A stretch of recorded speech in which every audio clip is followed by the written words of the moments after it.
No me acuerdo qué día exacto fue, pero sí que era miércoles. Y sí, eran las 3 de la tarde. Lo sé porque salí antes del trabajo para recoger un pedido de Amazon que había llegado a casa y no quería que el vecino entrometido lo pillara primero. Cuando metí la llave en la puerta, no giró. Estaba echada por dentro. Eso ya me pareció raro. Andrés nunca cerraba por dentro si sabía que yo iba a volver pronto. Pensé que quizá estaba en el baño, o durmiendo, o simplemente se le fue la olla. Golpeé la puerta suavemente. Andrés. Nada. Di 2 golpes más fuertes. Y entonces lo escuché. Una voz. Pero no era la suya. Era una carcajada masculina, un poco ahogada, como intentando contenerse. Luego vino otra voz. Esa sí la reconocí, la mía. Bueno, la de mi cuerpo. Era yo gimiendo. Desde dentro del salón. Tardé unos segundos en entender. Lo que oía no venía de una persona. Era de un video. De un video mío. Sí. Mi propio marido estaba viendo un video íntimo mío.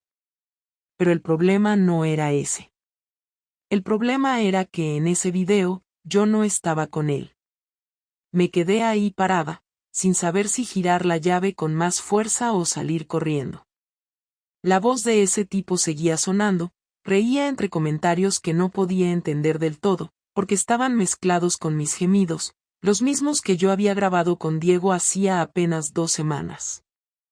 El video lo grabamos en un hotel de Valencia, nada explícito, pero claramente no era mi marido quien aparecía conmigo.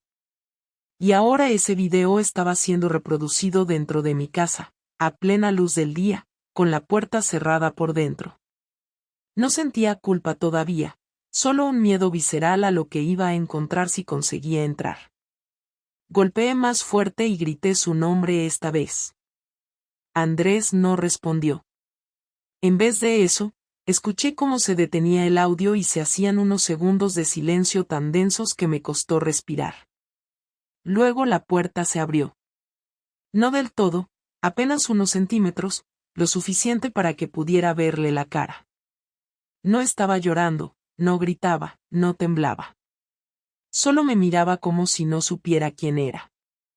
Sostenía su teléfono en una mano, el video pausado en la pantalla, y en la otra, la llave de la puerta, como si hubiera estado decidiendo si abrir o no. Me aparté un poco para entrar, esperando que dijera algo, cualquier cosa. Pero no dijo nada. Caminó hacia el salón, se sentó en el sofá y dejó el móvil sobre la mesa, con la pantalla hacia arriba. Entré detrás de él. El salón estaba igual que siempre, solo que ahora el silencio era más pesado. En la televisión, todavía conectada al portátil, se veía la última imagen congelada del video, yo sin camiseta, riéndome, con Diego detrás de mí. El marco de la ventana del hotel dejaba claro que no era nuestra casa. ¿Dónde lo conseguiste?, pregunté, y apenas reconocí mi propia voz. Andrés no levantó la mirada. Estaba en tu nube, respondió, como si estuviera leyendo una lista de la compra. Abrí tu portátil porque quería transferir unas fotos del viaje a Barcelona, y me encontré con la carpeta sincronizada. No hice clic buscando nada. Solo estaba ahí. El nombre del archivo decía no borrar. No supe qué contestar. Podría haber intentado explicarlo, mentir, decir que fue algo viejo, que no significaba nada, pero todas las opciones sonaban ridículas hasta en mi cabeza. Me senté en el otro extremo del sofá, como si esa distancia pudiera protegerme de lo que estaba por venir. ¿Desde cuándo?, preguntó él, sin levantar la vista. Unas semanas, contesté, y fue la primera vez que me di cuenta de que no tenía idea del daño que le había hecho. No me gritó. No me insultó. Solo quería saber. ¿Por qué? No tenía una respuesta clara. Podría decir que fue la falta de atención, la rutina, el aburrimiento, que necesitaba sentirme deseada otra vez, que con Diego me reía, que me sentía viva. Pero todo eso eran excusas. Andrés no era un mal marido. No era perfecto, pero nunca fue cruel, nunca fue indiferente, nunca me traicionó. Si algo faltaba, nunca lo hablé con él. Simplemente me fui a buscarlo en otro sitio. No lo sé, dije al final, y fue lo único honesto que podía salir de mi boca en ese momento. Andrés respiró hondo, como si necesitara llenarse de aire para no romper algo. Tomó el móvil otra vez y lo bloqueó. Me miró directamente por primera vez desde que abrí la puerta. ¿Y él? ¿Está casado? ¿Tiene hijos? No, respondí. Es soltero. ¿Trabaja contigo? Sí. Se quedó en silencio un momento. Luego se puso de pie, caminó hasta la cocina y volvió con una botella de agua.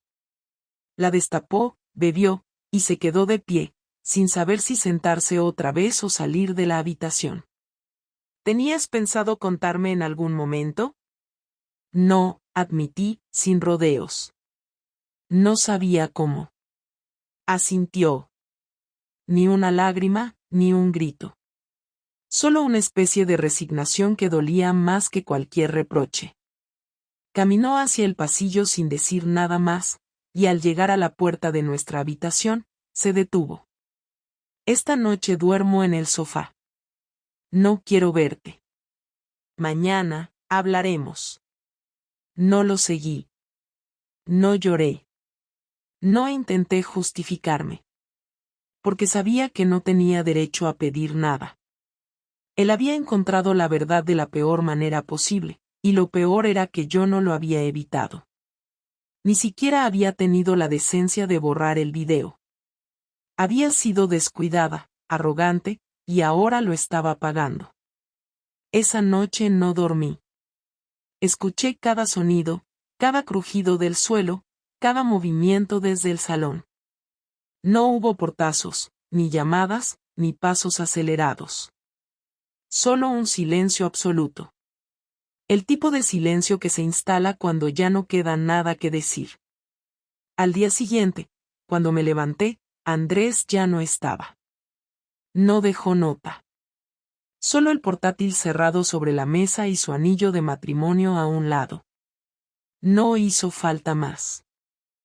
Entramos los dos en la sala de la casa como si estuviéramos entrando en un tribunal, con la diferencia de que no había jurado ni lámparas de pantalla roja, solo la luz del mediodía filtrándose por las cortinas y el ruido ocasional de un coche que pasaba por la calle. Andrés se quedó de pie junto a la mesa del comedor con los puños apretados, la mandíbula tensa y los ojos fijos en mí como si quisiera arrancar la verdad por la fuerza, y yo, que hasta ese momento había creído que defendería una explicación medida, me encontré perdiendo la calma porque su silencio me calaba más que cualquier grito y me obligaba a actuar antes de que la situación se convirtiera en algo que ninguno de los dos pudiera controlar. Empecé hablando con la intención de bajar la tensión, con palabras medidas y largas, explicando cómo había sido aquello, que no había buscado hacer daño, que había sido un error nacido de la negligencia de ambos, que había sido una acumulación de tardes sin hablar y fines de semana vacíos. Pero a medida que las frases salían de mi boca fui sintiendo que sonaban a justificación vacía. Andrés me interrumpió de pronto con un tono que no había escuchado nunca en él, un tono seco y cortado que dejaba ver la rabia contenida.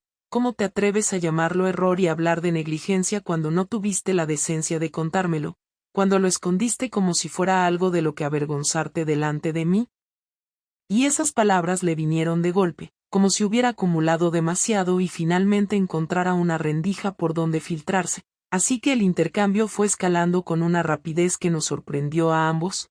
Hayamos sido siempre personas de discusiones racionales y metódicas. Pero el descubrimiento había roto el cristal de la paciencia y lo que siguió fue un choque directo entre la necesidad de explicarme y la necesidad de él de castigarme con el desprecio más absoluto. Le dije que no esperaba que me perdonara, que no tenía derecho a pedir nada, y por primera vez intenté hablar desde el sitio donde me dolía, no desde el lugar donde me justificaba. Conté lo que me había sentido con Diego, como sus bromas habían comenzado por acercarme y terminaban por sostenerme en momentos en los que Andrés no estaba disponible, y en cada frase busqué sinceridad sin adornos, consciente de que la sinceridad sola no iba a reparar nada, pero al menos serviría para que supiera que no fabricaba excusas. Él reaccionó con una mezcla de incredulidad y rabia fría. Dijo que no quería oír más explicaciones que sonaran a teatro, que en su lugar quería hechos, los nombres, las fechas, los lugares, todo. Cuando le dije que había sido un evento puntual convertido en otro más, que existían mensajes y alguna llamada, su rostro se endureció y lanzó el primer puñado de reproches. Me acusó de traición deliberada, de humillarlo en su propia casa, de falta de respeto hacia la vida que habíamos construido juntos, y mientras hablaba recogía del sofá el mando de la tele y lo arrojó contra la mesa con una violencia que nos hizo a ambos guardar silencio por un segundo. Le respondí con la calma que pude reunir, le pedí que escuchara la versión completa antes de tomar cualquier decisión, que entendiera que no buscaba destruirlo ni destruir nuestra vida, que me había equivocado y estaba dispuesta a asumir las consecuencias. Pero la palabra consecuencias abrió otra puerta y él me preguntó si entre mis supuestos asunciones estaba permitirme seguir con mi trabajo, si esperaría que volviera a ser la de antes, si pensaba que con unas disculpas bastaba para recomponer todo lo que rompí, y cada pregunta era una cuchillada que me obligaba a tragar aire. En un momento de la confrontación, cuando la voz de Andrés ya no pudo contenerse más, me dijo que había pensado en llamar a su madre, que ese pensamiento lo había asustado, y que la idea de que su familia y la mía supieran aquello lo llenaba de vergüenza y de rabia a partes iguales. Le dije que no lo hiciera, que los demás no necesitaban saberlo, que la privacidad debía mantenerse aunque todo se hubiera demostrado públicamente, pero él me miró con ojos que no reconozco y pronunció con un control que nos heló a los dos. No es tu privacidad la que me preocupa, Clara. Es la verdad sobre lo que has elegido mientras yo intentaba sostener esta casa. Las palabras quedaron flotando un par de segundos en el aire, seguidas por un silencio que no era de ausencia de sonido sino de la sensación de que algo, un pacto, una promesa, se había roto para siempre. Intenté abrazarlo, no para suplicar, sino para no dejarnos arrastrar por el abismo que se abría, y él rechazó el gesto con una brutalidad que me dejó sin aliento, empujándome con la mano en el hombro como si quisiera marcar límites físicos además de emocionales. En ese tironeo emocional salieron a relucir detalles que yo no esperaba que fueran tan hirientes, como el reproche de que yo había borrado mensajes y no había eliminado el video para protegerlo sino para protegerme, y su comentario fue tan punzante que empecé a temblar porque su acusación resultaba verosímil y porque por primera vez noté el peso real de lo que había hecho. La confrontación siguió con momentos de voces elevadas, de lágrimas contenidas que asomaban y se disolvían, de silencio pesado entre cada descarga, hasta el punto en que Andrés, con la voz rota pero firme, dijo que no podía seguir esa misma noche en la cama que compartíamos, que dormiría en el sofá, que necesitaba tiempo para ordenar sus pensamientos y decidir qué haríamos legal y emocionalmente, y yo, que imaginé que tal vez se marchara, supe en ese instante que lo que me esperaba no era un abandono inmediato sino una venganza fría y calculada que aún no se manifestaba, y lo único que pude hacer entonces fue admitir, sin adornos ni súplicas, que había fallado y que no esperaba que él me perdonara de inmediato, que me atuviera a las consecuencias porque no tenía derecho a otra cosa. Cuando se fue al sofá con el periodo de calma ficticia que se instala después de una pelea grande, dejándome sola en el espacio que hasta hace poco era compartido, entendí que la confrontación no había sido un intercambio final sino el comienzo de algo más complejo, y me senté en la cocina con las manos junto al rostro preguntándome si existía alguna forma de reparar el daño sin destruirnos del todo. El lunes siguiente, Andrés me pidió que no volviera a casa después del trabajo, que me quedara en casa de una amiga o que me buscara un hotel, que necesitaba espacio sin mi presencia, sin mi voz, sin mis cosas por medio, sin verme caminar por el pasillo como si aún tuviéramos algo que salvar. No lo discutí. Hice una mochila pequeña con algo de ropa, cargador, cartera, y me fui a casa de Alba, una compañera del estudio que ya sabía parte de lo que estaba pasando. Esa noche me llamó una sola vez, no para hablar del tema, sino para pedirme la clave de acceso a mi cuenta del correo compartido donde recibíamos las facturas de la casa. Le di la clave sin preguntas, aunque sabía que no era eso lo que buscaba. Lo que hizo con ella lo descubrí al día siguiente. Cuando llegué al trabajo noté que todos me evitaban. Al principio pensé que era paranoia, pero bastaron 2 horas para que Diego me llamara aparte con la cara completamente blanca. Me dijo que había recibido un correo de una cuenta anónima que contenía capturas de nuestras conversaciones de WhatsApp, algunas imágenes, y un enlace a un video privado. No hizo falta preguntar qué video. Diego estaba nervioso, hablaba rápido, preguntaba si sabía quién podía haberlo hecho, si alguien más sabía lo nuestro, si yo había dicho algo, y mientras él se descomponía, a mí se me helaba la sangre al imaginar lo que Andrés había hecho. Fui al baño, cerré la puerta, revisé mi correo y encontré un mensaje reenviado desde nuestra cuenta compartida que contenía un archivo con el asunto tu compañera Clara, y en el cuerpo solo una línea. Te presento a la mujer con la que compartes oficina.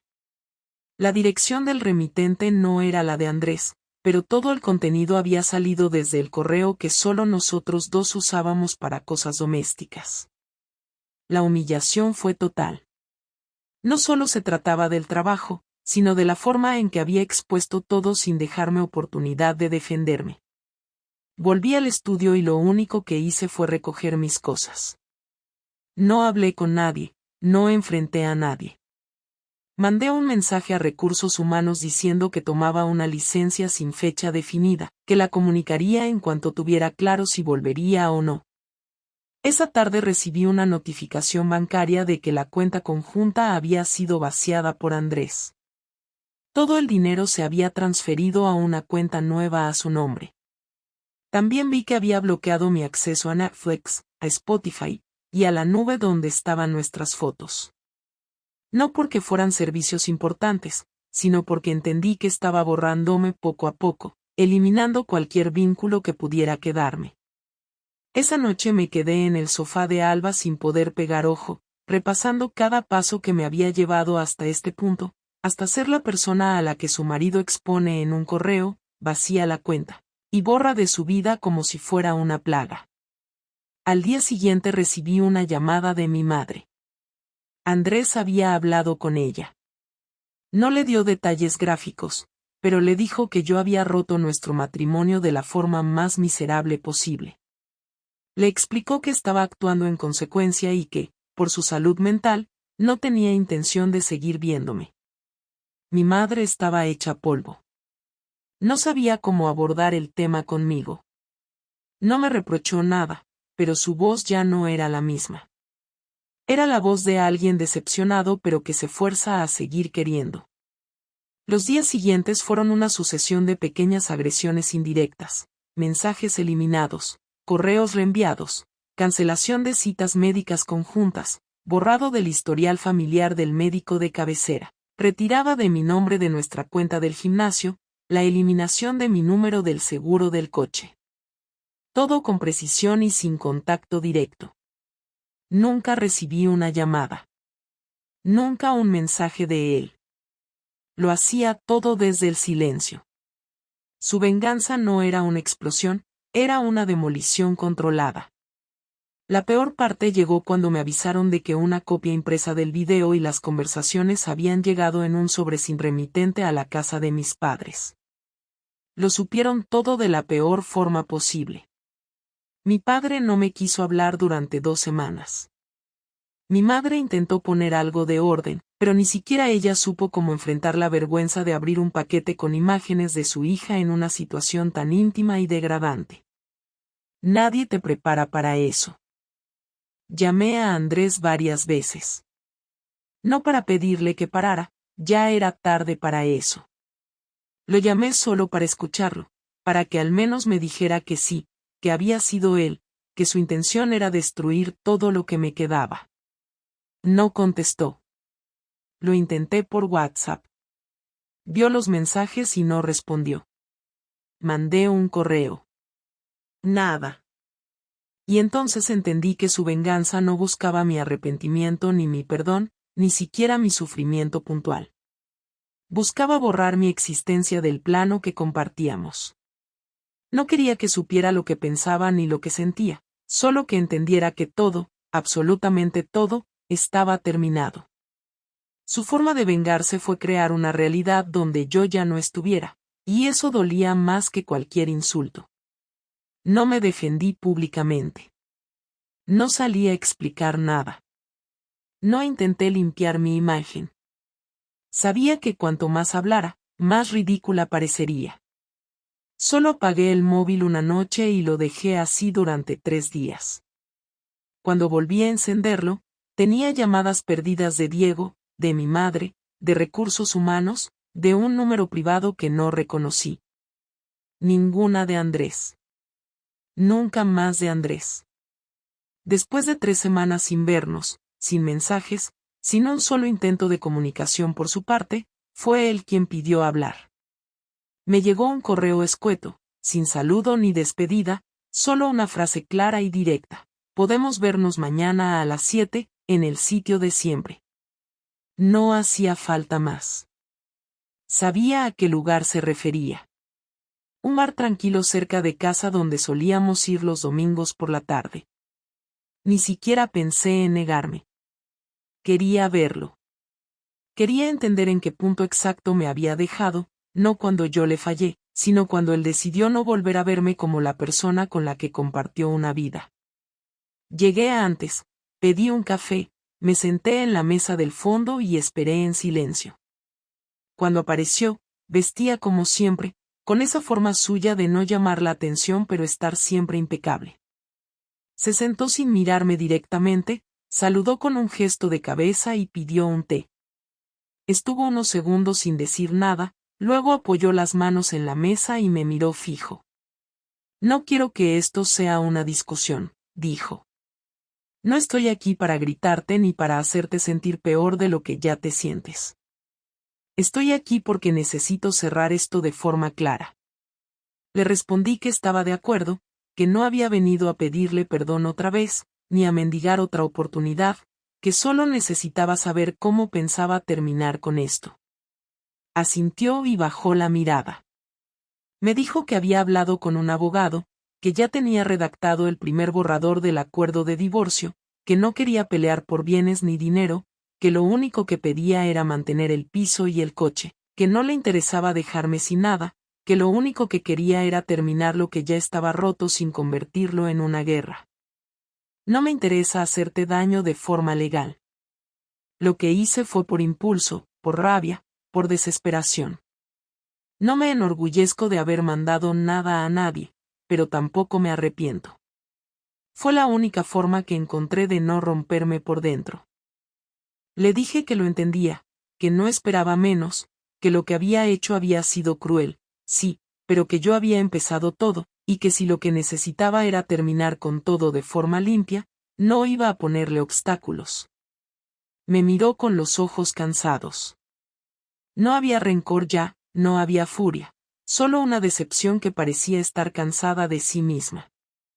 Me dijo que le costaba aceptar que había amado a alguien que fue capaz de mentirle tanto tiempo, que le costaba aceptar que en lugar de enfrentar la distancia emocional, yo había elegido el camino más cobarde. Le respondí que tenía razón. Que fui cobarde, que fui egoísta, y que si pudiera volver atrás no para no haberlo hecho, sino para haberlo hablado antes, lo haría sin pensarlo. Me dijo que eso era lo que más dolía. Que no fue solo el engaño físico, que fue sentir que yo lo había borrado emocionalmente mucho antes de acostarme con otro.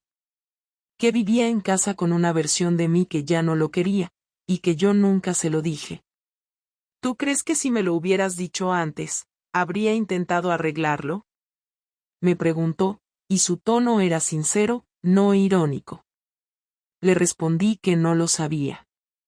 Que a lo mejor sí, que a lo mejor no, pero que lo que sí sabía era que no le di la oportunidad, y que eso era lo peor de todo. Se quedó en silencio un momento. Luego me dijo que no me odiaba. Que no quería verme destruida. Que entendía por qué pasó todo, aunque no lo justificaba. Me dijo que le dolía más el desprecio con el que me había comportado después, la frialdad de dejar rastros tan evidentes, el descuido. Y en ese momento, por primera vez desde todo esto, le vi los ojos llorosos. No era un llanto evidente, pero estaba ahí. La voz le temblaba al decirme que no iba a guardar rencor de por vida, que no iba a hablar mal de mí a nadie, pero que tampoco quería saber más de mí durante un buen tiempo. Me pidió que no lo buscara, que no intentara retomar una amistad, que no le mandara mensajes después de firmar los papeles. Que él necesitaba empezar de nuevo, sin mí en su presente. No me interesa saber cómo te va después de esto. No quiero saber si rehaces tu vida o si te arrepientes. No es por rabia. Es porque necesito que esta parte de mi historia quede atrás. Le dije que lo respetaba. Que no iba a insistir, que si algún día cambiaba de opinión, sabía dónde encontrarme. Pero que, aunque no me perdonara, esperaba que pudiera reconstruir su vida sin quedarse estancado en lo que yo destruí. Se levantó, dejó un billete para pagar su bebida, y me dio la mano. Ni un beso en la mejilla, ni un abrazo. Solo un apretón firme, seco, definitivo. Buena suerte, Clara, fue lo último que dijo antes de salir. Me quedé sentada en esa mesa 15 minutos más, con el café ya frío, observando el lugar donde solíamos venir juntos y pensando que ese apretón de manos había sido el último contacto que tendría con él. No había marcha atrás. Solo quedaba aceptar que todo había terminado y empezar a vivir con eso. Después de esa conversación no lo volví a ver. El proceso de divorcio fue rápido. Yo firmé los papeles sin discutir nada, sin cambiar ni una coma del acuerdo que él preparó. Ni siquiera pedí quedarme con algo más de lo que se me ofrecía. No tenía sentido aferrarme a objetos compartidos que ya no significaban nada para él y que para mí solo servían como recordatorio de todo lo que arruiné. Me mudé a un piso pequeño en las afueras, uno de esos lugares donde nadie te pregunta nada, donde el anonimato es lo normal, y empecé a construir una rutina nueva sin nadie a mi alrededor. Durante las primeras semanas no hacía mucho más que dormir mal, trabajar en silencio y mirar el móvil esperando un mensaje que sabía que no iba a llegar. No de Andrés, ni de mis antiguos amigos en común, ni siquiera de mis padres, que aunque me apoyaban con lo básico, preferían evitar cualquier conversación profunda sobre lo ocurrido. Mi madre me llamaba cada pocos días para saber si necesitaba algo, pero la frialdad de su tono era suficiente para dejar claro que no estaba lista para perdonar. Mi padre directamente no hablaba conmigo desde que recibió aquel paquete. En el trabajo nunca volví.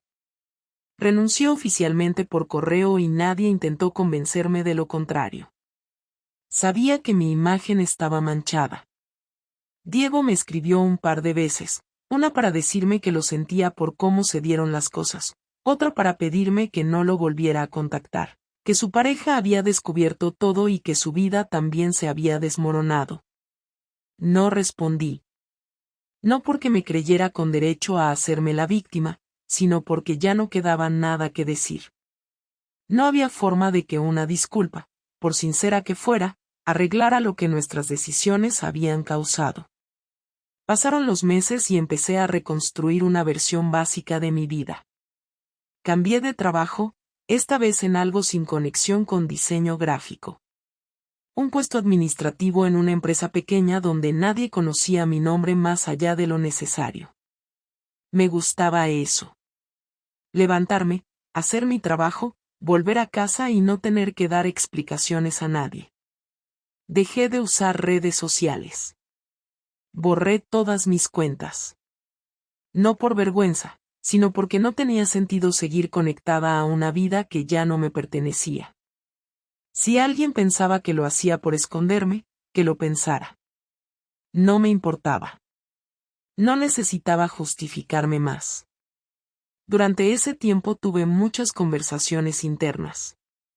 Pensaba en cómo llegué a convertirme en esa persona que destruyó todo por no hablar, por no enfrentar una crisis a tiempo, por esconder el malestar en lugar de sacarlo a la luz. No era una mala persona en mi cabeza. No me despertaba cada día queriendo mentir, pero lo hice. No me consideraba alguien sin principios, pero los rompí. No me sentía vacía, pero actué como si lo estuviera. Supongo que al final nadie se ve a sí mismo como el villano hasta que ya es tarde. Asumí que no iba a tener una redención inmediata. No iba a haber un giro de guión que lo arreglara todo. Lo único que podía hacer era vivir con lo que hice, sin negarlo, sin buscar excusas, sin esperar una absolución pública. Un día, sin esperarlo, me llegó un correo de Andrés. No decía mucho. Solo una línea: he firmado lo del piso, te llegará el aviso en estos días. Lo leí varias veces. No respondí. No hacía falta. Era una forma de cerrar el último trámite pendiente. Su vida y la mía estaban ya completamente separadas. Supuse que él también habría rehecho su camino, que quizá tenía a alguien nuevo, o que estaba bien solo. Me alegraba por él, aunque no tenía forma de saberlo. Nunca busqué su nombre en Internet. No pregunté a nadie por él. Lo último que quería era parecer como alguien que no sabía soltar. Hoy, casi un año después, tengo claro que no quiero repetir el error de mirar hacia otro lado cuando algo empieza a romperse. Si algún día vuelvo a estar con alguien, no me quedaré callada cuando algo me incomode, no esperaré a que el desgaste me lleve a cruzar límites que no deberían tocarse. Y si no vuelvo a estar con nadie, también lo aceptaré. Aprendí que hay consecuencias que no se pueden revertir, por más que uno las entienda, las asuma o las lamente. No me volví mejor persona por haber pasado por esto, pero soy más consciente de quién soy, de que soy capaz, y de lo que no quiero volver a ser. No necesito escribirle a Andrés para que lo sepa. No necesito que nadie me lo reconozca. Basta con vivir cada día sabiendo que esa versión de mí no volverá. Eso es lo único que me puedo permitir después de todo lo que pasó. No buscar redención, sino respeto propio. No esperar que los demás lo entiendan, sino no volver a mentirme a mí misma. Y si algún día cruzo a Andrés por la calle, solo espero poder mirarlo con la tranquilidad de quien ya no huye de lo que fue, sino que carga con ello sin intentar disimularlo. Porque eso es lo que queda cuando todo se rompe, no la esperanza de recuperar lo perdido, sino la obligación de no repetir lo que lo destruyó.